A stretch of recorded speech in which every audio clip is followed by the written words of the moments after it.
ago, I had to put my puppy down by shooting it in the face. Because sometimes doing what's important means doing what's hard. Kristi Noem is on the defense after strong backlash about a story of the governor shooting her dog. South Park just took Kristi Noem's dog-killing scandal and blasted it into one of the most savage bonus clips ever put on TV. They didn't hold back. They roasted her. From making cartoon Noem brag about shooting her own puppy, to unleashing a bonus clip where she storms a pet shop in full slaughter mode. South Park ripped her past wide open and turned it into meme fuel. And the fallout? It's brutal.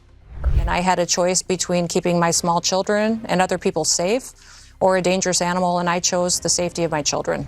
In their new season, South Park didn't just take a jab, they went nuclear. The writers grabbed Noem's real confession, twisted it into a grotesque parody, and unleashed a version of her that makes Cruella de Vil look like a pet sitter. And then came the bonus clip, a scene so brutal that fans immediately knew it would go viral. Whoa, whoa! Now we'll ask the same determination of you. The episode itself already pushed boundaries. Inside an ICE recruitment parody, animated Kristi Noem faced the camera and declared, "As the face of Homeland Security, I'll be leading the way. And together we'll make sure everyone is in this country legally." That alone would have been enough to trend. But Trey Parker and Matt Stone didn't stop there.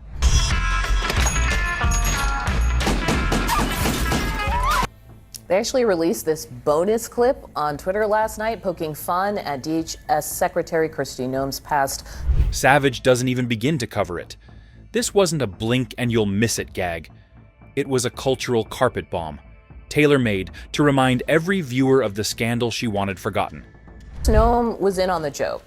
She and ICE used the show as a recruitment push on social media, but it was fun until it wasn't. Predictably, Kristi Noem didn't laugh. On Glenn Beck's show, she brushed the clip off as lazy and petty, complaining that South Park didn't criticize her policies. They attacked her looks. It's so lazy. They just constantly make fun of women for how they look. Only the liberals and the extremists do that. If they wanted to criticize my job, go ahead and do that, but clearly they can't. They just pick something petty like that. But that's the thing. South Park doesn't care about fairness. They don't care about giving you policy debate. They aim for humiliation, for stripping away the armor of power. And in this case, they knew the one scandal guaranteed to sting was the dog story.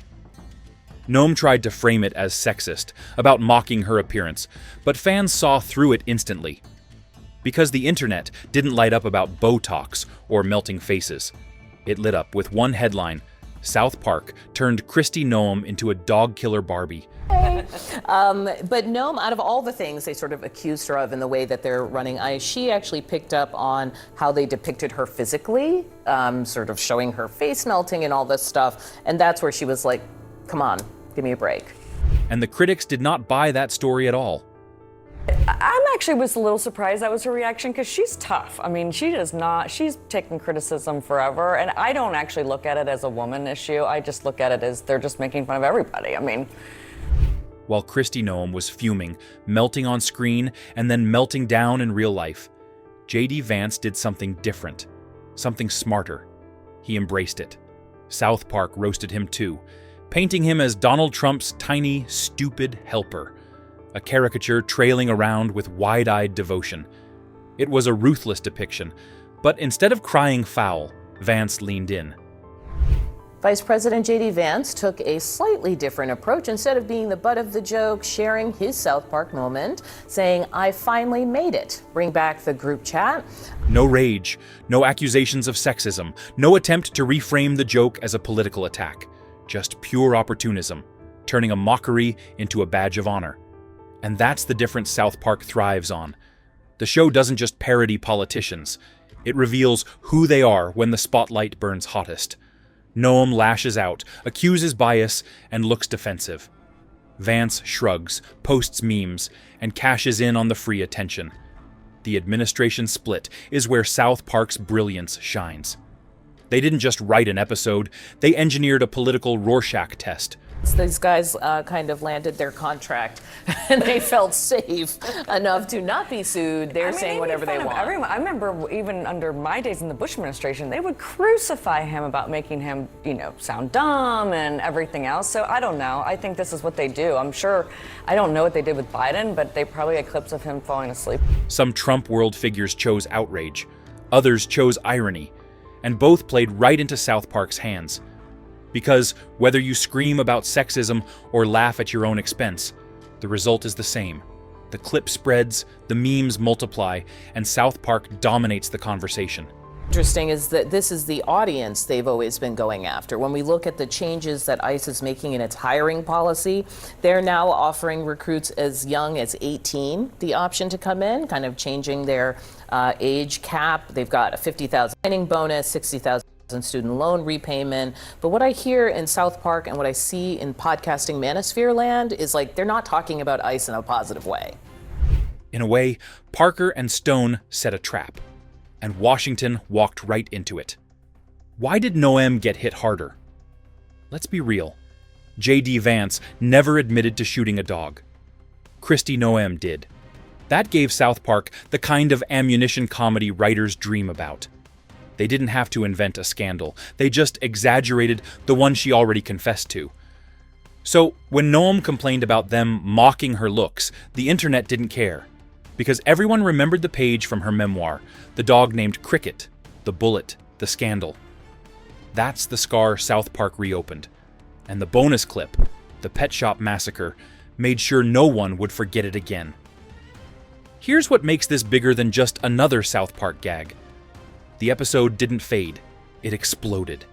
Within 3 days, it became the highest-rated South Park episode in history, with over 6.2 million viewers across cable and streaming. Hashtags like #ICEBarbie and #DogKillerKristi trended.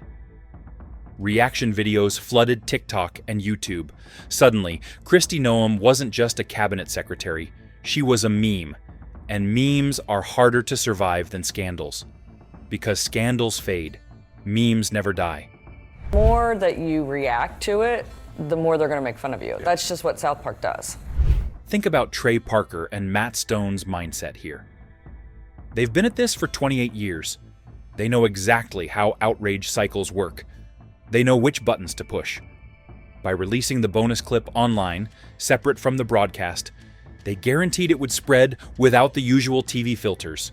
Straight to Twitter, straight to TikTok, straight into the bloodstream of Gen Z.